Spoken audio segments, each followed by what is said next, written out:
할렐루야.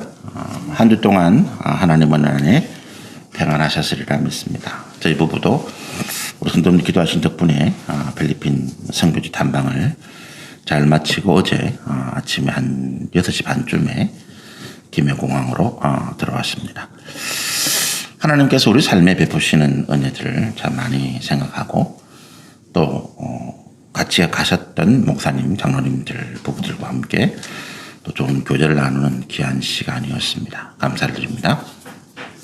지난주에 우리가 이 마태복음 13장 44절의 말씀을 통해서 우리가 신앙생활에서 혼란과 혼동을 느끼는 경험하게 되는 이유가 무엇인가라고 하는 것들을 말씀을 나누셨습니다. 그리고 오늘 말씀은 이제 똑같은 본문이지만 그 말씀의 내용 가운데서 우리가 이 신앙생활의 혼란과 혼동을 어떻게 이길 수 있는가라고 하는 부분들을 말씀을 통해서 살펴보시면 좋겠습니다. 지난주에 말씀을 잠시 우리가 리마인드 함께 들어보시면 우리가 신앙생활에서 왜 혼란과 혼동이 오는가라고 하는 거죠. 내가 열심을 가지고 잘 믿고 또 목사님의 가르침이나 교회의 어떤 방침들을 잘 따라가고 있음에도 불구하고 내가 왜 신앙의 혼동과 혼란을 겪는가 하는 것입니다. 지금 우리 한국 교회가 좀 그런 상황이거든요. 그래서 왜 목사님들도 다 말하는 것이 다른가? 이 목사님은 이런 이야기하고 저 목사님은 저런 이야기하고. 근데 저는 여러분에게 이런 말씀을 드립니다. 사도 바울이 자기를 따르는 제자들, 사도 바울이 선교를 하고 교회를 개척하고 또 사도 바울이 많은 사람들을 세례를 주었는데 그 이후에 잘못된 가르침을 가지고 유대교로부터 개종한 사람들이 예루살렘으로부터 와서 헬라 교회, 바울이 개척한 교회, 고린도 교회나 에베소 교회나 이런 교회들을 굉장히 혼동스럽게 했거든요. 그럴 때에 바울이 딱 한마디를 했습니다. 내가 그리스도를 본받는 사람이다. 바울이 말하기를 나는 그리스도를 본받는 사람이다. 그러므로 너희들은 나를 본받아라.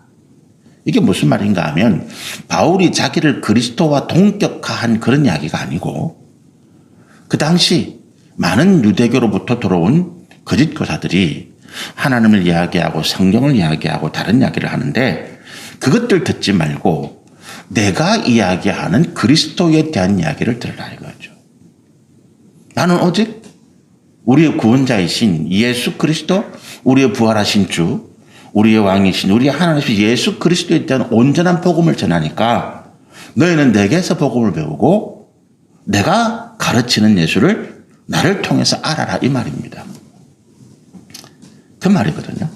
바울이 내가 예수님처럼 신령하고 거룩한 사람이니까 너희들을 나를 신격해라 이런 말이 아니고 너희는 오직 내가 가르치는 성경의 말씀, 내가 전하는 예수 그리스도의 복음만을 들으라 라고 하는 것입니다. 그게 내가 그리스도를 본받는 것처럼 너희가 나를 본받는 자 되라 이 말이거든요. 저도 똑같은 말씀을 여러분이 드리고 싶습니다.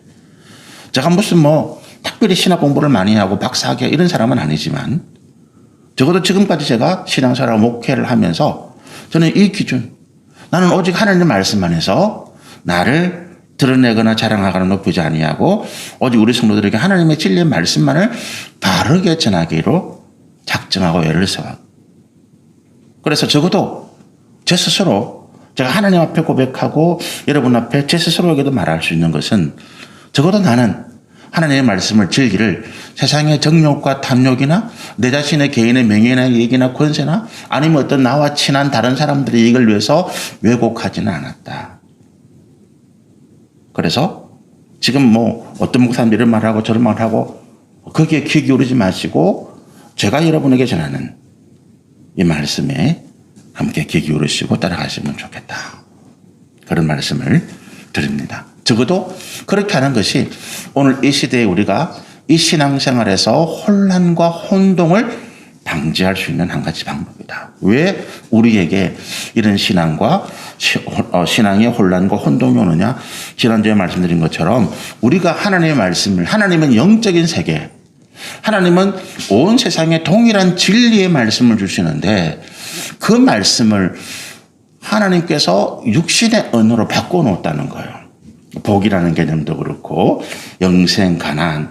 이스라엘 백성들이 지금도 우리가 가나안 그러면 가나안의 어떤 지리적인 아니면 가나안의 어떤 역사적인 사건만 자꾸 이야기하는데 하나님은 지금도 구약성경의 가나안 우리 가운데 어떻게 말씀하시는가 하면 우리가 가야 할 하나님의 나라, 우리가 이루어야 할 하나님의 나라로 말씀하시는 거예요.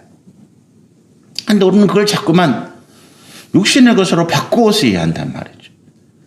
제자들이 예수님을 열심히 따랐습니다. 그 사람들이 따랐던 예수님의 모습은 이 땅의 왕으로 오신다는 거예요. 그걸 세상의 왕으로, 육신의 왕으로 이해를 했던 거죠. 예수님이, 하나님이 너희의 왕이 오신다, 너희의 구원자가 오신다, 너희를 이 세상의 모든 악한 압제와 또 그와 같은 모든 악한 것으로부터 구원하고 하나님의 거룩한 나라를 이룰 하나님의 구원자가 오신다라고 예언하셨을 때에 이 사람들은 자꾸만 다윗을 생각한 거죠. 솔로몬을 생각한 것입니다. 예수님이 다윗의 후손으로 오신다라고 이야기했을 때 그것을 자꾸만 육신적으로 이야기한 것입니다. 그래서 예수님께서 복음서에 보면 제자들에게 얘기하십니다. 야, 다윗이 살던 시대에 다윗이 나를 주라고 불렀다. 시편 2편의 말씀을 보면서 다윗이 주의 발등상 내 원수들이 주의 발등상에 엎드릴 때까지 내가 그때 주께서 나를 높이시리라. 시편 2편에 이런 말씀이 있는데 그 말씀을 하시면서 다윗이 나를 주 로드 하나님이라 불렀다. 그런데 그런 나를 너는 왜 자꾸 다윗의 후손이라고 이야기하느냐라고 하는 거예요. 육신적으로 자꾸 받아들이니까 예수님이 답답해서 하시는 말씀이 그런 것이죠. 니고데모의 사건도 마찬가지고 그래서 결정적으로 이 제자들이 예수님께서 이제 3년 동안에 모든 갈릴리 지역을 중심으로 한 사역을 마치고 마지막으로 십자가를 지시러 예루살렘으로 들어오실 때에 제자들끼리 착각을 일으키고 다툼이 벌어졌잖아요. 야고보와 요한, 예수님을 충성스럽게 따르고 예수님의 가장 먼저 믿은 이 두 제자가 예수님이 예루살렘에서 왕이 되면 이제 1등, 2등 예수님의 좌우편 자리는 우리 거야. 이렇게 제자들 앞에 자랑을 하니까 다른 제자들이 발끈한 것입니다. 누구만 잘났냐? 우리는 그런 뭐냐? 그 차례 됐는데 왜 다투었느냐? 예수님이 예루살렘에 들어가시면 이제 예루살렘 이 유대 온 나라를 다스리는 왕이 될 텐데 그 왕의 밑에 신하들이 한 자리 해야 되잖아요. 그 생각을 한 것입니다. 베드로까지도 그 생각을 한 거죠. 그래서 예수님이 마태복음 16장에 내가 십자가를 지러 간다, 내가 죽으러 간다 이 말씀을 하는 순간에 그 좀 전까지 주는 그리스도시요 살아계신 하나님의 아들이십니다. 그 짱한 신앙 고백을 했던 베드로가 돌변해버립니다. 예수님 십자가를 죽으면 우리는 뭔데? 지금까지 우리가 한 고생은 다 헛고생이잖아요. 그래서 예수님 앞을 딱 가로막고 안 됩니다. 예수님 죽는다니 무슨 말입니까? 예수님은 죽을 수 없습니다. 예수님이 살아서 왕이 돼야 우리도 영광을 받는데 그 이야기를 한 거죠. 그러니까 예수님 뭐라고 말씀하십니까? 사단아 내 뒤로 물러가라라고. 하나님의 영적인 거룩한 뜻을 육신의 정욕과 탐욕으로 바꾸어내는 생각이 어디서 왔느냐? 죄악 가운데 사단의 종로로 타고 사단의 죄악 가운데 살아가는 우리가 가지는 생각이라는 거예요.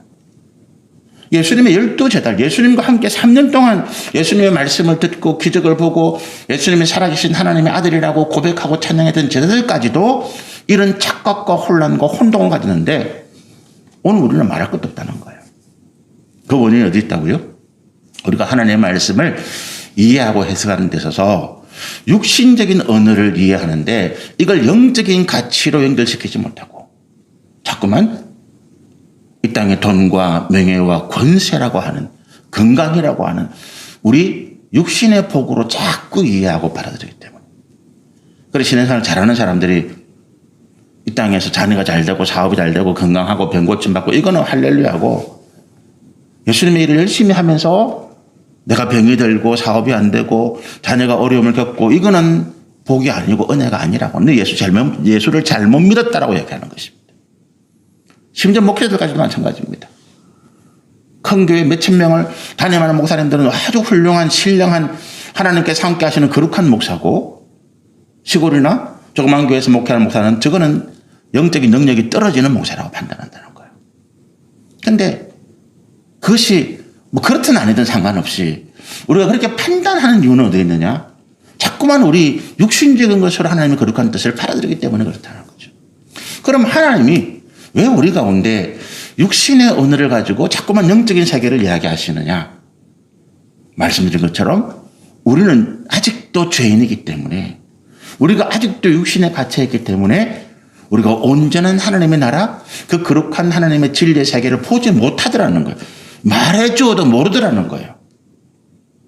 요한계시록에 하나님께서 영적인 세계를 쫙 요한에게 보여주셨는데 요한이 그걸 봐도 뭔지도 모르겠더라는 거예요. 그래서 표현한 게 황충, 뭐 딱정벌레, 뭐 땅에서 뭐가 이상한 짐승이 올라오고 이렇게밖에 표현이 안 되더라는 거예요. 근데 땅에서 올라오는 게 이상한 짐승이 올라오는 게 아니에요. 뭐 정가 같은 게 와서 쏘고 이게 아니에요. 아마 제가 생각할 때는 그 요한이 바라봤던 것이 마지막 어떤 전쟁, 지금 현대전, 앞으로도 일어날 더 큰 전쟁, 앞에 정가 같은 것이 돌아다니면서 침 쏘고 저는 그 탱크 같은 게 아닌가 봐요. 하늘에 불뱀들이 막 날아다니고 미사일이 밤중에 막 날아다니는 거죠. 그런 것들을 볼 때 밤중에 만약에 그 요한이 그 하나님께서 먼 미래의 어떤 사건을 보여주시면 하늘에 미사일이 날아가고 대포가 포탈 날아가는 그런 거 보면 불뱀이라고 부를 거예요. 뱀같이 불 날아가는데 불일이 바치시 날아가니까. 그런 식으로밖에 표현이 안 된다는 거죠. 그러나 하나님께서 우리 가운데 왜 그런 제한적인 표현으로 그렇게 말씀하셨을까요? 실제 한다는 것입니다. 실제 한다. 이렇게밖에 너에게는 말할 수 없지만 너희들에게 보여주어도 너희 육신으로 이렇게밖에 이해가 안 되지만 중요한 거는 뭡니까? 본질은 뭡니까? 실제 한다는 것입니다. 그래서 히브리서 11장에 12장이 뭐라고 이야기합니까? 11장에 믿음은 보지 못하는 것들의 실상이다. 실제 한다는 걸 믿으라는 거예요. 하나님 눈에 안 보이시지만 실제 한다는 걸 믿으라. 천국의 영생이 죽은 다음에 가본 사람이 없어요. 갔다 와 정하는 사람이 없습니다. 그렇지만 이 모든 사건들을 통해서 천국이 영생이 우리 가운데 영원한 하나님 나라와 상급이 있다는 것을 믿으라는 것입니다. 이 땅에 우리가 수고하고 애를 썼지만 아무것도 이루는 것이 없었습니다. 육신적으로 이루어지는 것이 아니라 이 땅에 하나님의 공의와 선함과 사랑과 화평의 나라가 이루어졌다는 것을 믿으라는 것입니다. 그것이 오늘 하나님께서 말씀하시는 것인데 우리는 자꾸만 엉뚱한 생각을 갖다 붙여가지고 왜 이렇게 사업이 안 돼? 내가 기도 많이 하고 헌금 많이 하고 내가 이렇게 봉사 많이 하는데 왜 하나님은 내 기도를 안 들어서 난 아직도 병에 고침받지 못할까? 이걸 고민하더라는 거예요. 병고침? 38년 된 병자를 고치신 예수님께서 왜 우리의 병을 못 고치시겠습니까? 그게 중요한 게 아니더라는 것입니다. 이 땅에서 병을 고침받고 안 고침받고 중요한 게 아니더라는 거예요. 그 비유가 어디 있습니까? 누가복음에 나와 있는 부자와 거지 나사로 이야기. 극단적인 비유입니다. 한쪽은 세상에서 더할 나위 없이 호의호식하고 화려하고 정말로 세상 사람들이 볼 때 복된 삶을 살았습니다. 부족한 것 없이. 또 한 사람은 그 집 앞에서 거지로 살아가는데 먹을 것이 없어서 쓰레기를 주워 먹고 온몸에 병이 났는데 고쳐준 사람이 없어 그 지나가는 개가 그 몸에 고름과 진물을 핥아먹는 그런 비참한 상황. 그런데 그런 극과 극단적인 삶을 살던 두 사람이 한 사람 이 거지는 하나님을 신실하게 믿는 사람이었고 이 부자는 하나님을 두려워하지 않는 그런 사람이었다는. 죽은데 눈을 딱 떠보니까 살아서 육신으로 보지 못하던 세상을 자기가 보게 되는 것입니다. 부자는 그 지옥의 영원한 불타는 가운데 고통하는 거예요. 눈을 떠보니까. 그런데 자기 그 집 앞에서 진짜 인간 취급 못했던 거지 나사로는 그 아브라함 천국의 품에서 안식을 평안을 누리고 있다는 것입니다. 그게 실제다는 것입니다. 그런데 하나님 예수님은 뭘 말씀하십니까? 이 땅에서 우리를 거지 나사로처럼 살아라는 말씀이 아니라 만약에 그런 인생이 있었다 치자. 그래도 예수를 믿어서 영생을 누리는 것이 이 땅에서 뭐 100년, 200년 부자로 살다가 죽는 것보다 훨씬 낫다라는 말씀이십니다. 믿으라는 것이죠. 그래서 우리가 혼란을 어디서 온다고요? 우리가 하나님의 이 말씀을 자꾸만 육신적인 것으로 이해하고 받아들이고 가치를 매기기 때문에 그렇습니다. 그래서 결국은 뭐예요? 우리가 이 혼란과 혼동을 이기려면 신앙생활에서 이런 혼란과 혼동을 극복하려면 어떻게 된다고요? 결국 이 하나님의 말씀을 영적으로 다시 이해할 수밖에 없다는 거예요. 그 기반에는 뭐가 있어야 된다? 우리 육신적인 생각들을 버려야 된다. 지금까지 세상에서 알아왔던 잘 사는 방법, 성공하는 방법, 또 지금까지 어떤 교회를 다니면서 내가 복이라고 생각했던 것들을 다 버려야 된다. 제가 팔복을 말씀 전하면서 그 이야기를 계속 들은 거. 지금까지 우리가 복이라고 생각했던 건 다 버려라. 그럼 복이 아니다. 그럼 복이 아니면 뭡니까? 이 땅에서 써야 할 우리의 뭐라 그럴까? 일종의 써야 할 어떤 가지고 있는 기구들, 도구들, 이런 것들로 생각하라는 것입니다. 자, 그러면 이제 지난주에 그런 말씀이었고, 천국은 밭에 감추인 보화 같다라고 하는 말씀을 통해서 우리가 이 말씀을 다시 한번 아마 이런 해석을 여러분 전에 들어보지 못하셨으리라 생각을 해요. 저도 제가 이런 설교를 할 줄은 몰랐어요. 제가 이 말씀을 이렇게 해석하고 전하게 될 줄은 전혀 생각을 못했는데 하나님이 그렇게 주시니까 합니다.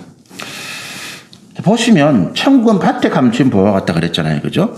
그래서 제가 지난주에 감추었다는 표현을 썼습니다. 겉으로 보기에는 돌밭이야.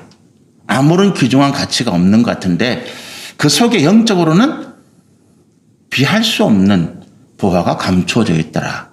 그래서 이걸 어떻게 찾아야 돼요? 그 육적인 것들을 걷어내야만 보인다는 거죠. 그 외에는 우리가 아무런 가치가 없다. 교회 열심히 다녀봐야 뭔 소용이 있어. 기도 열심히 했는데 아무 소용. 그런 것들을 다 걷어내야. 왜 우리가 교회 열심히 다녀봐야 소용이 없다? 기도 열심히 하고 내가 열심히 봉사에 소용없다 생각합니까? 거기에 따라서 내 몸이 안 낫고 내 사업이 그렇게 하면 잘 될 줄 알았는데 여전히 안 되고 내가 열심히 봉사하고 기도하면 하나님이 내게 뭔가 복을 육신의 건강과 질병 명예와 권세와 재물을 줄 줄 알았는데 안 되더라는 거지. 그러니까 소용없다라고 이야기하는 것입니다. 내가 육신의 명예와 육신의 건강이나 자녀나 가정이나 사업이나 또는 우리 세상에서 성공을 바라고 내가 열심히 기도하고 헌금하고 천번째 그런 거 했는데 1000번 3년 가까이 내가 매일 새벽자대에 나와서 기도하고 날마다 만 원씩 헌금을 올렸는데 1000번 하고 나면 될 줄 알았더니 안 되더라는 거예요. 그 다음에 어떻게 합니까? 그거 헛된 거예요. 소용없으라고 한다는 것입니다. 그러니까 돌멩이를 보고 안 된다는 거지. 우리 육신의 생각, 우리 마음의 생각이 이와 같더라는 거예요. 그럼 그걸 걷어내야 돼. 그 걷어내는 게 뭐라고요? 우리의 기도 목적, 우리가 헌신하고 우리가 하나님 앞에 순종하고 충성하는 목적은 세상에서 명예와 권세와 재물과 건강, 자녀 복을 바라는 것이 아니다. 그걸 자꾸 버리라는 거예요. 그럼 현실적으로 주는 거는 뭔데? 하나님의 은혜다라고 하는 거예요. 각자에게 필요한 것. 그럼 지금 아들이 잘 되는 아들이 있고 못 되는 아들이 있다 칩시다. 현 상황을 놓고 보지 말라는 거예요.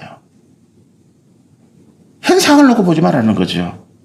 지금 어떤 집에 아이들 보니까 그 아들은 하버드 대학 나오고 서울대 나오고 변호사 시험 치고 우리 아들은 보니까 이거 아니고 현 상황을 놓고 보지 말라는 거예요.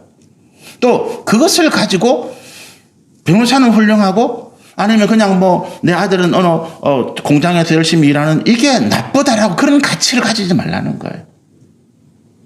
우리 아이가 얼마나 자기의 인생에 대해서 정직하고 진실하고 성실한가라고 하는 것입니다. 공장에서 기름땀을 흘리고 그러더라도 그 아이가 정직하고 진실하고 성실한가? 우리가 말할 때 그 아이 참 괜찮다라고 말하잖아요. 그 아이 참 괜찮은 아이야. 그렇잖아요. 변호사 로스쿨 나오고 서울대 나오고 공대 어디 가서 그건 그렇지만 걔는 참 인생이 나빠. 애가 안 좋아. 다른 개념입니다, 여러분. 그 때문에 자꾸 우리가 혼란을 겪는다는 거예요. 걷어내라는 것입니다. 그런 생각. 우리 아이를 판단하고 우리 믿음의 어떤 하나님 은혜를 판단할 때 사업이 잘 되고 건강이 잘 되고 이걸 가지고 좋다 나쁘다고 판단한 걸 걷어내라는 거예요. 그걸 걷어내고 나오니까 뭡니까? 진짜 감추어진 보화가 보이더라는 거예요. 그런데 이 사람이 어떻게 했다고요? 그걸 다시 다 듣고 집으로 돌아왔다는 거예요. 이 상황을 보면서 이 사람의 어떤 그 당시에 신분을 알 수 있다는 거죠. 소작농이었다. 그 당시에는 땅 속에 임자 없는 보물이 발견되면 그건 땅 주인의 것으로 법이 정해난 거거든요.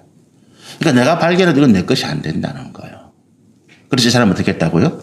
집으로 와서 자기의 모든 소유를 다 팔아서 성경이 뭐라고 표현합니까? 그 밭을 샀다. 보화를 샀다고 표현 안 해요. 밭을 샀다. 이미 육신적인 판단이 다른 거죠. 다른 사람이 볼 때는 밭이지만 그 속에서 영원한 하나님 나라와 진리를 발견한 사람들은 보화를 발견했다는 것입니다. 그 다음부터 우리가 신앙하고 우리가 하나님 앞에 봉사하고 섬기고 하나님의 말씀을 순종하고 따르는 수준이 달라지더라는 거예요. 수준이 세상 사람들은 뭡니까? 저 미친 거 아니야? 저거 전세선 팔아가지고 갑자기 저 쓸모없는 돌밭을 사주고 저 사람 좀 미친 거 아니야? 이렇게 판단하는데 우리는 돌밭이 아니라 정말로 우리가 아무것도 정말로 뭐 돈 1,000원 가지고 수십조 원이 넘는 어떤 그런 가치를 가진 것을 샀다는 거예요. 얼마 전에 보니까 외국에서 헛간에서 새똥을 맞고 있는 그림, 그 헛간에 채바가 나온 거예요. 비둘기 날아와서 똥 사고 이런 그림인데 그거를 어떤 사람이 정말로 이게 좋은 그림이라는 것을 발견해 가지고 그거를 헐값에 사서 깨끗하게 청소하고 극면에 놨더만 몇 천억짜리 그림이다라는 거죠. 가치를 알아보는 사람은 그게 몇 천억짜리 그림이고 가치를 못 알아보는 사람은 헛간에 채박아 놓고 비둘기 똥이나 맞고 있는 거예요. 그 차이를 지금 이야기하는 것입니다. 그 가치가 어디 있다고요? 오늘 하나님 말씀 안에 진리의 거룩한 역사 안에 있더라는 것입니다. 그래서 이 사람이 숨겨두고 갔다는 거예요. 자, 그런데 우리가 왜 이런 마음, 왜 이런 표현, 이 당시 표현이지만 사실은 이 비유 가운데는 우리가 처음 예수님을 믿을 때 그런 것도 있죠. 하나님이 원하시는 것은 무엇일까요? 이 비유는 이렇게 되어 있는데 그걸 발견해서 지 혼자 독차지하는 것은 주님의 뜻이 아닐 거라고 봅니다. 그렇잖아요. 나 혼자 잘 먹겠죠. 원주인은 속인다는 거죠. 쉽게 얘기하면 이게 선한 의도는 아닙니다. 여러분 이걸 우리가 그대로 우리가 가져오면 육적인 해석이 되는 거죠. 나는 남이 손해본다 말든가 내 것을 차지하겠다. 우리 IMF 때 실제로 일어났던 일입니다. IMF 때 갑자기 뭐 이자가 뭐 17% 20% 막 올라갔잖아. 은행 이자가.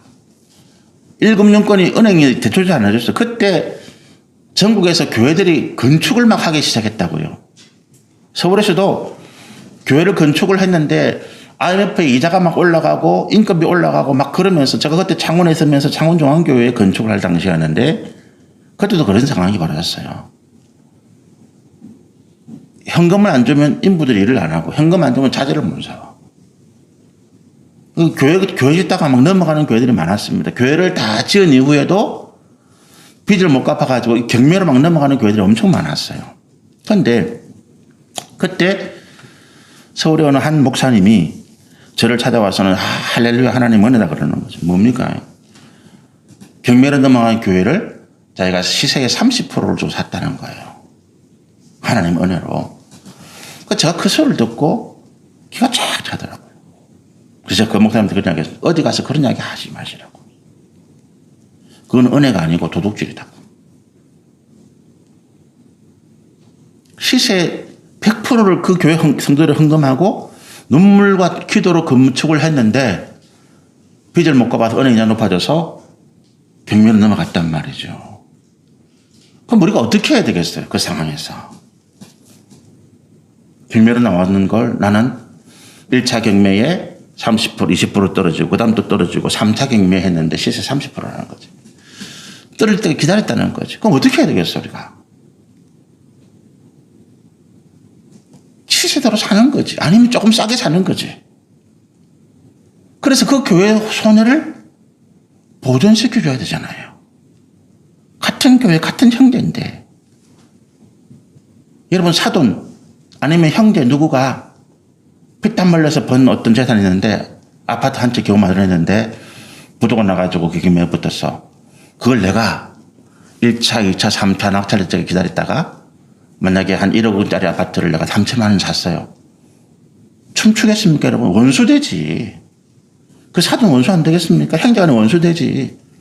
내가 좀 여유가 있다면 아파트 경매 넘어가기 전에 어떻게 해결할 수도 있겠지만 몰라가지고 아파트 경매 넘어갔다. 어떻게 해야 되겠어요? 내가 빨리 그걸 낙찰받아가지고 어떻게 해요? 다시 돌려주는 거지. 그게 형제간에, 그게 가족간에 사랑 아닙니까? 내 형제는 피눈물 흘리고 있는데 나는 그들을 틈타서 그 사람의 재산을 나는 훔쳐온 거잖아요. 빼앗아온 거거든. 여러분, 이 밭에 감춘 부활을, 이 비유를 잘 이해하십시오. 이 당시에 이랬다는 거예요. 우리 믿음의 모습이 처음에는 그렇다는 것입니다. 내 욕심 때문에 나만 잘 되면 되지. 우리 생각이 다른 사람, 다른 이웃교회, 다른 거는 신경 쓸 것만, 나만 하나님의 복을 받고 나만 은혜 받았다고 박수치고 환영하면 된다는 거. 대학 입시 끝났는데 어느 교회에서 우리 교회 서울대 합격한 사람 이름을 쫙 붙여놨다는 거지. 그리고 서울대 합격한 아이들에게 장학금을 준다고 장학금 준다처럼 한다는 거예요. 하지 마라 그랬습니다. 그걸 왜 해, 교회에서? 우리 교회 서울대 합격한 아이들 쫙 붙였다는 거예요. 우리 교회 이렇게 훌륭한 아이들이 많습니다. 그럼 나머지 그들 학생들이 다 서울대 갔나? 아니잖아요. 10명 중에 100명 중에 1명이 서울대 갔어. 그럼 나머지 90명 아이들은 뭐예요? 눈물을 흘리는 거지. 그 가슴에 못을 박는 거예요. 그들이 교회를 안 나옵니다. 왜? 우리가 그렇게 욕심과 탐욕으로. 제 주변에 그런 사람 많아요. 예수를 고백했는데 신앙을 하나님을 섬기고 예수를 믿기로 고백까지 하고 영접까지 했는데 교회 나가보니까 세상 사람들보다 목사님, 장로님, 권사들이 더 못하더라는 거예요. 더 욕심이 많더라는 거예요. 교회를 안 나가는 거지. 근데 옆에 가족들은 그걸 몰라. 자기들 때문에, 자기들의 욕심과 자기들의 탐욕 때문에 내 사랑하는 남편이, 아내가, 내 자녀가 교회를 안 나오는 줄을 모르더라고요. 나를 따르라는 거지. 바울이 내가 예수를 본받는 것처럼 여러분들은 나를 본받으십시오. 내 자녀에게, 내 아내에게, 내 남편에게 내가 예수님을 본받는 믿음 당신도 본받아라. 그런 영적인 권위가 저와 여러분에게 있게 되기를 소원하고 축복합니다. 믿음이 바로 서시는. 그 다음에 어떻다고요? 부자가 이게 밭을 살려고 했는데 자기 소유를 팔았다 그랬잖아요. 그죠? 이게 우리가 뭔가를 얻으려면 거기에 맞는 대가를 내주어야 돼요. 내 손에 뭔가를 쥐고 있는데 다른 것을 얻으려면 이거 못 쥐습니다. 못 주어요. 이걸 놓아야 다른 거를 지을 수가 있습니다, 여러분. 간단한 일이잖아요. 근데 우리는 어떻게 합니까? 육신적인 것도 쥐고 이 상황에서 영적인 것을 쥐려고 그러니까 받을 수가 없어요. 그래서 예수님이 네 십자가를 지고 나를 따르라 표현이 그겁니다. 다 놔라는 거지. 뭐를? 세상에서 우리가 움켜쥐었던 명예와 권세와 재물을 놓아야 내 손안에 하나님 주시는 그 거룩한 영원한 우리가 정말로 가져야 할 복을 받을 수가 있다는 것입니다. 비워야 채워진다는 거예요. 우리가 사람들과의 관계가 왜 끊어집니까? 이게 안 되는 거예요. give and take인데 나는 무조건 take만 하는 거야. 네 거도 내 거, 내 거도 내 거야. 안 되지요. 주변에 친구들이 많고 사람이 많은 사람 잘 보십시오. 그분은 기부를 많이 합니다. 많이 준다는 거지. 뭐 크게 줘서가 아니라 적은 거라도 자꾸만 준다는 거지. 그 사람 옆에 사람들이 모입니다. 하물며 물고기를 잡으려 해도 밑밥이라는 걸 뿌려야 되잖아요. 밑밥을 뿌려놓으면 거기에 물고기들이 모이거든. 그거 먹으려고 버글버글 한다고요. 내가 낚싯대를 들어놨는데 거기에 밑밥을 안 먹고도 안 깔아놔봐. 하루 종일 고기 한 마리도 안 잡힙니다. 바다에 무슨 고기가 그렇게 많겠습니까? 사업 마찬가지입니다. 우리 마트나 이런 데 가면 시식코너 있잖아요. 일단 준다는 거지. 누구든지 먹어보라고 그러잖아요. 그거 아까워하면 장사가 안 되는 거예요. 먹어보고 사라는 거예요. 왜 내 주위에 사람이 오면 나는 기부 안 하고 테이크만 한다는 거예요. 자꾸 받으려고만. 그 깨어지는 거예요. 자녀도 마찬가지입니다. 제가 손주를 키우고 있잖아요. 지금도 우리 손주 들어가 있는데 얘들에게 뭘 안 주면 할아버지 할머니한테 왜 오겠습니까? 안 와. 왔는데 야단치고 뭐라 하면 안 온다고요. 제가 손주가 보고 싶습니다. 손주를 사랑하니까 보고 우리 집에 오면 좋겠는데 얼른 뭐예요? 냉장고에 아이스크림 채워놔야 돼. 와서 문 열어보고 아이스크림 할아버지 없네? 그럼 안 와. 없다 그러면 빨리 가서 채워놔야 돼요. 와서 저거 보고 싶은 거 하고 싶은 거 잔소리 하지 말고 하도록 해줘야 아이들이 온다고요. 내 거를 내려놔야 됩니다.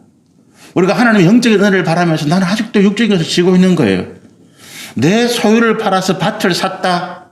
내가 가지고 있는 것이 무엇이든지 간에 일단 내가 먼저 버려야 된다는 거예요. 하나님께 우리가 드린다고 하는 표현이 이것입니다. 저는 이것을 때로는 이렇게 이야기해요.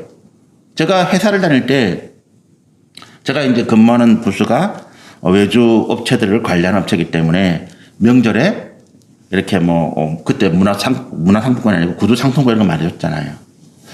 업체가 몇백 원 되니까 많이 들어오죠. 그러면 이제 안 들어오는 부서 나누는데 근데 이따가 보면 현장에서 이제 직접 물건을 받는 현장 직원들이 있습니다. 그분들에게 또 이제 개별적으로 줘요. 근데 그 친구들이 받는 건 예를 들어서 3만 원짜리면 관리자들이 받는 건 5만 원, 10만 원짜리를 받아요.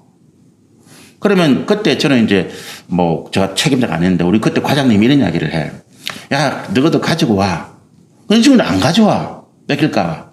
근데 이 과장님이 왜 가져오라고 그랬냐 하면 3만 원짜리 받고 자기한테는 10만 원짜리를 주려고 그런 거예요. 이해가 되십니까? 그 친구들은 받아봐야 3만 원짜리를 받았다니까. 근데 과장님이나 부장님은 10만 원짜리를 받는다니까. 그럼 과장님이나 부장님이 10만 원짜리를 100개쯤 받았다 칩시다. 그럼 그걸 가지고 옆에 다른 부서도 나눠주는데 그래도 한 50개 남았어. 내 직원들이 한 30명이 넘어요. 우리 과외 직원들이. 그러면 3만 원짜리 현장에서 받은 친구들을 그 3만 원 주고 내 10만 원 바꿔주겠다는 거예요. 가져오는 친구들은 3만 원짜리 내고 10만 원짜리 받아가는 거지. 그러니까 다 가져온다는 거예요. 하나님의 은혜를 그렇게 좀 이해하시면 좋겠어요. 내가 하나님께 헌신하고 내가 하나님께 헌금하고 내가 하나님께 뭔가 마음을 드리는 것 희생이다. 아깝다. 천만의 말씀. 하나님은 상한 심령을 받는다 그러잖아요. 상했다는 말이 무슨 말인지 아십니까? 못 쓰게 됐다는 거예요. 음식이 상하면 버려야죠. 옷이 상하면 버려야 돼요. 그걸 못 쓰는 겁니다. 하나님은 못 쓰는 것을 받고 우리에게 더 귀중하고 가치 있는 것을 내어주시더라. 상한 심령을 받더라. 그런 것입니다. 내 것을 하나님께 내놓아야 돼요. 상하고 못 쓰게 되고 썩어진 것들. 근데 그걸 우리는 아깝다고 지고 있다는 거지. 왜? 우리가 이 영적인 가치에 눈을 못 떴기 때문에. 눈을 못 떴기 때문에. 근데 어쨌든 이 사람은 어쨌든 보화를 발견했잖아요. 혼자서 좋아가지고 집에 가가지고 막 파는 거야. 자기 있는 거 다 돈 되는 걸 다 팔아서 이 밭을 사겠다는 것입니다. 보화가 묻힌 밭을 자신의 소유로 만들기 위해서 재가를 지불해야 됩니다. 자, 그게 이제 우리 육신적인 지금 제가 비유를 설명한 거잖아요. 영적인 가치에서 우리가 하나님 앞에 아무리 많은 헌금을 드리고 우리가 하나님 앞에 매일 내가 교회 봉사한다고 그게 하나님께 드릴 가치를 말하는 건 아니에요.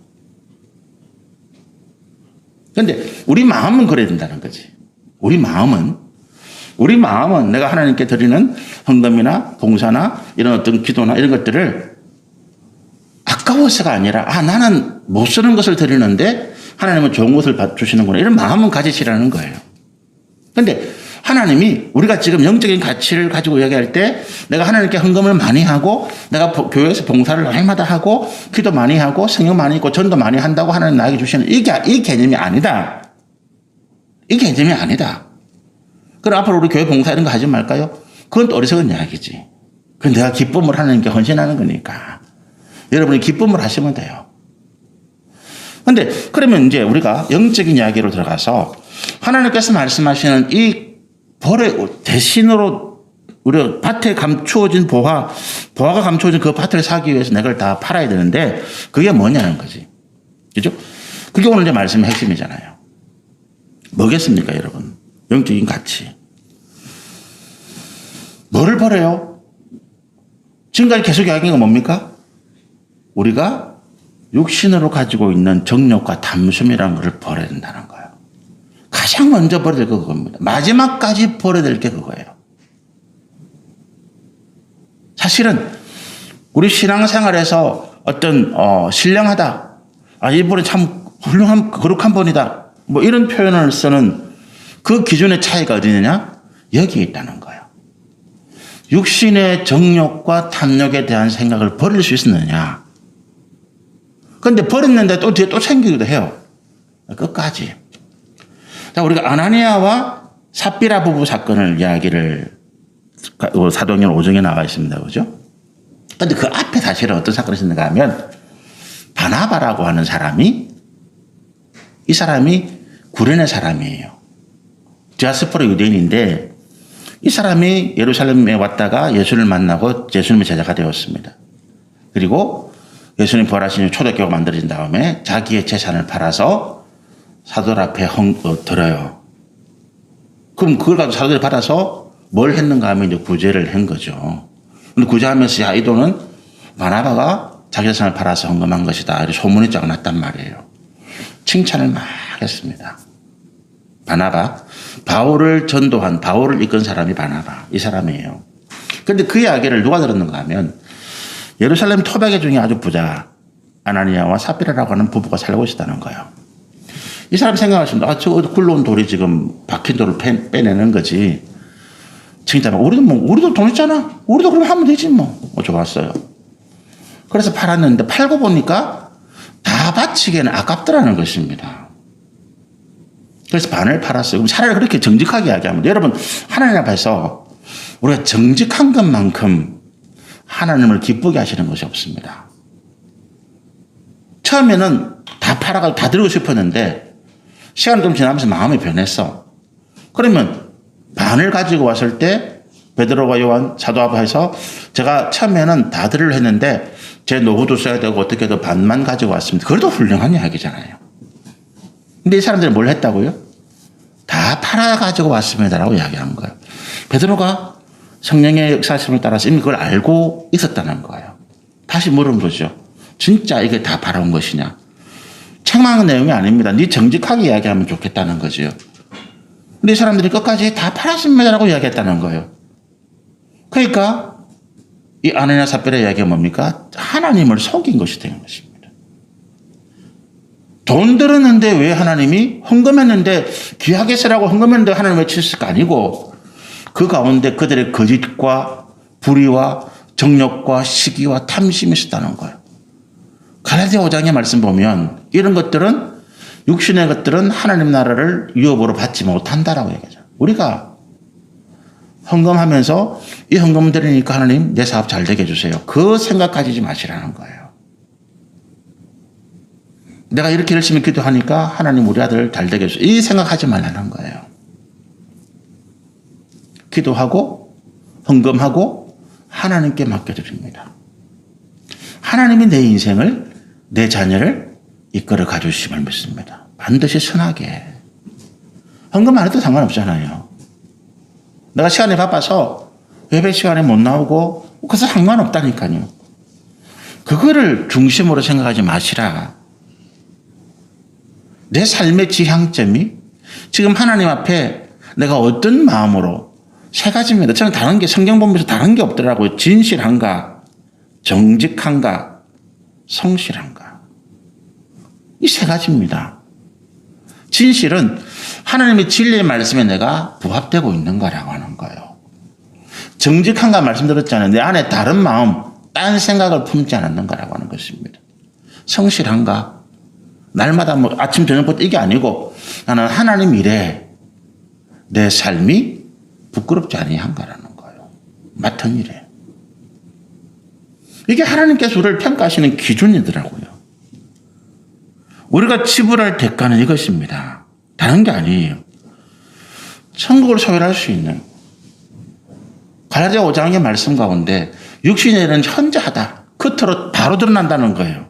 시기, 질투, 탐욕, 그리고 수근수근하고, 이 뭐 때문에 그렇습니까? 다른 사람 깎아내리고 비방하고, 이런 것들은 절대로 하나님 나라를 받지 못한다는 거예요. 그런데 우리는 자꾸만 이것들을 하나님께 드리고 있다는 거지. 헌금하면서도 이런 마음, 헌신하고 기도하고 전도하면서도 나 저 사람보다 더 많이 해야지.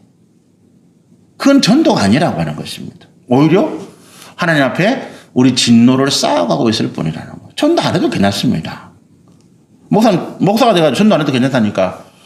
혹시 유튜브나 이런 데를 통해서 이 말씀을 들으시면 오해를 안 하시면 좋겠습니다. 그런 마음으로 전도하지 말라는 것입니다. 일평생 동안 한 명 전도 안 해도 괜찮습니다.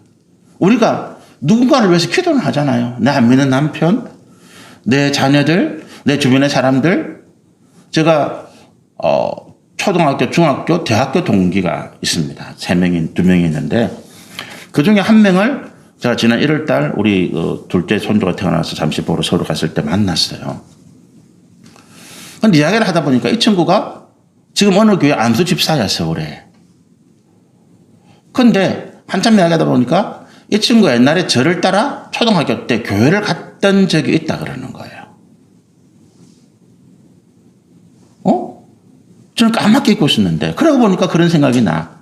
그때 우리 담임 선생님, 초등학교 북미학 담임 선생님이 얼마나 열심히 했는지, 하여튼 주일날 교회 안 나오면 애들 월요일 타작하고 이랬거든요. 그 이제 교회, 어쨌든 저도 데리고 가라 그러니까, 제 제일 친한 친구들을 어쨌든 데리고 왔어요. 근데 걔들이 2주인가 3주인가 나오고 안 나왔는데, 그 생각을 가지고 있더라고. 내가 네 때문에 처음 교회 한번 나가봤어. 그리고 세월이 수십 년이 지난 다음에 그 부인은 권사, 본인은 안수집사, 사위는 목사더라고요. 까맣게 잊어먹을 것이거든요. 제가 우리 집안에서 열심히 전도하는 사람이 아니에요. 저는 집에 가면, 우리 본가에 가면 다 이게 그건 교회를 안 나는 사람 아니까 제가 거기서 목사라고 이런 이야기 안 합니다. 제가 얘기했지만 저는 그 가서 우리 형제들에게 꼭 교회 가라 이런 이야기 잘 안 합니다. 기도합니다. 그 자리에서 꼭 교회 가라 이야기하면 갈등 생기잖아요. 한 번은 제가 우리 둘째 누나에게 안부를 물었는데 우리 둘째 누나 이런 문자가 왔어요. 네가 지금 나를 강제로 교회 가라고 하는 거냐? 제가 그냥 안부 전화 예수님 이름으로 축복했는데 네가 지금 나에게 강제로 교회 가라고 이야기하는 거냐? 그 다음부터 그런 이야기 일찍 뺐습니다. 우리 형제들 이야기할 때. 근데 기도하는 동안에 조카들 하나씩 또 우리 형님들, 우리 누나들, 우리 또 형수님들이나 우리 자녀들 마음이 바뀌는 거예요. 우리 둘째 자녀 이야기를 제가 했잖아요. 돌아가신 지 한 7, 8년 됐는데 여기까지만 이야기하고 말씀 마치겠습니다. 우리가 그 둘째 자녀이 콩팥 신장 때문에 허리투숙하고 혈압이 많았습니다. 근데 콩팥에 암이 생겼어요. 암 제거 수술을 하고 한 달만 들어가셨는데 암 제거 수술하고 한 2주 된 때 제가 이제 제 아내하고 부산의 병원을 찾아봤습니다. 제 아내가 그런 이야기를 해요. 여보, 당신이 목사인데 마지막으로 우리 그 고모부에게 한번 복음을 전하면 어떻겠노? 그래, 알았어. 근데 제 아내가 먼저 올라가고 제가 1층에 매점에서 음료수를 하나 사고 올라가니까 우리 자영이 염주 팔찌 빼고 앉아 있더라고. 저는 착각했어요. 제 아내가 복음을 전하고 영접했나 보다. 그래서 그 자리에서 제가 우리 자영에게 영접기도 따라하라는 게 이번 순수 따라하더라고. 예수님 믿겠습니다. 아멘. 절 받겠는지 모르지만. 그리고는 이제 제가 여기 병원에 교회 나가보시라고. 그리고 저는 왔어요. 그리고 돌아가셨다 연락을 받았죠. 장례식 갔는데 제 누나하고 조카가 이상한 이야기를 하는 거야. 돌아가시기 한 며칠 전에 우리 둘째 자영이 갑자기 밤에 있다가 피곤해서 자고 있는 우리 누나하고 조카를 깨운 거야. 야, 이래봐라. 너그 눈에는 저게 안 보이나?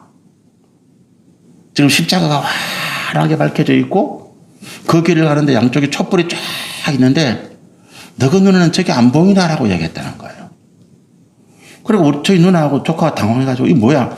삼촌 불러야 되나? 그러고 있다가 한 며칠 뒤에 이제 자양이 돌아가신 거죠. 뭐 그러고 난 뭐 그냥 장례는 뭐 일반 유교식으로 다 한 거예요. 상관없는 거잖아요. 근데 그 이야기를 본인이 이야기한 게 아니고 직접 들은 제 누나와 제 조카가 이야기를 했는데 저는 안 듣고 은혜죠. 우리는 그분에게 직접 한 번도 제가 그분에게 교회 가라 소리를 한 적이 없어요. 그냥 기도한 거예요. 저는 지금도 기도합니다. 제 살아계신 형님들, 누나들, 조카들, 제 주변 사람들, 안 믿는 사람들, 지금도 제 여기 명단이 있어서 같이 기도합니다. 우리 교회 성도들. 하나님께서 우리의 기도를 들으시는데 그렇게 들으신다는 거지. 우리가 뭐 특별하게 많은 헌금을 드리고 내가 열심히 하고 그렇게 하지 아니해도 내 중심이 내가 하나님 앞에 그 영원한 진리를 따라서 살아가겠다고 고백하고 정직하고 진실하고 성실한 삶을 살아갈 때 하나님 그렇게 역사하시더라는, 나를 이끌어 가시더라는 거죠. 그게 우리가 지불해야 될 대가입니다. 내가 이 땅에서 뭔가 한번 큰 소리 쳐보겠다 하는 생각들. 제가 목사잖아요.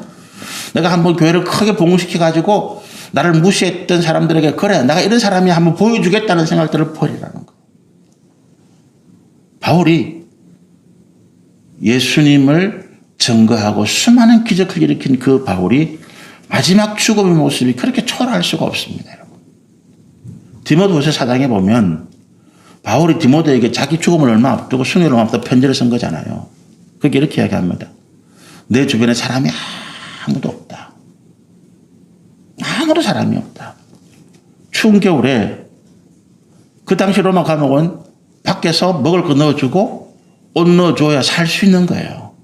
근데 주변에 사람이 아무도 없다는 것은 감옥에 있는 바울을 위해서 아무도 먹을 것이나 입을 옷이나 안 준다는 거지.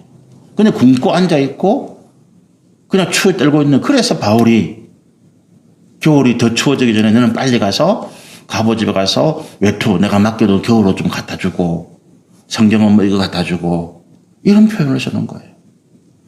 근데 그걸 뭐 전달 받았는지 안 받았는지 뭐 기록이 없으니까 전달 받고 뭐 순결했는지 안 받았는지 모르지만 어쨌든 거기 보면 대만은 세상을 사랑하고 어디로 세상을 갖고 누구는 어디 갖고 바울 주변에 그 위대한 사도 바울 주변에 바울이 순교할 때 감옥에 쓸쓸하게 추운 겨울에 부들 떨는 상황에서 지내고 있는 거예요.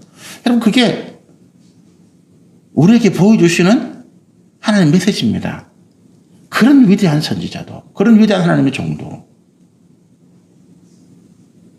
그렇잖아요. 그럼 우리 다 그렇게 될 거야가 아닙니다. 여러분.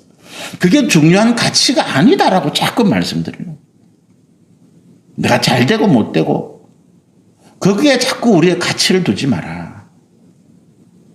우리는 그냥 우리에게 실제가 있다라고 보여주신 밭에 감춰 있지만 있다는 걸 알았다는 거예요.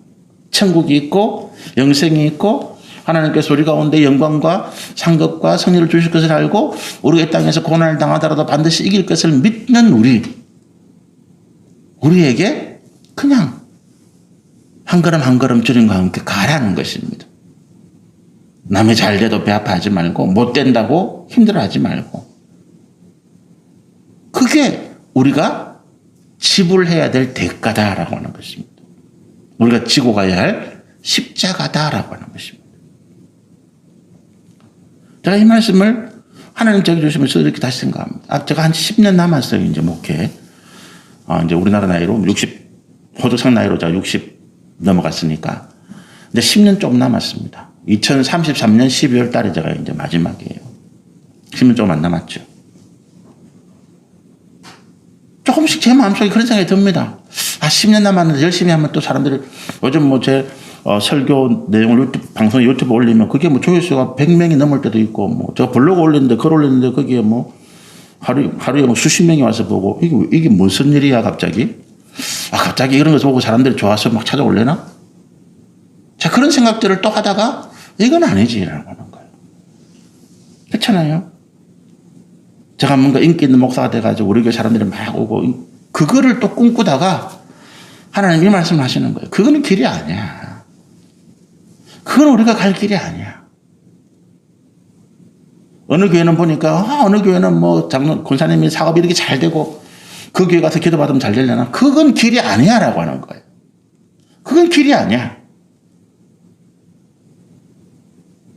제가 예수님을 본받는 것처럼 여러분은 저를 본받으시면 좋겠습니다. 그게 길이라는 거예요. 그게 길이다. 우리가 겸손히 하나님의 말씀을 따라가는 것이 길이다. 같이 기도하겠습니다. 할렐루야.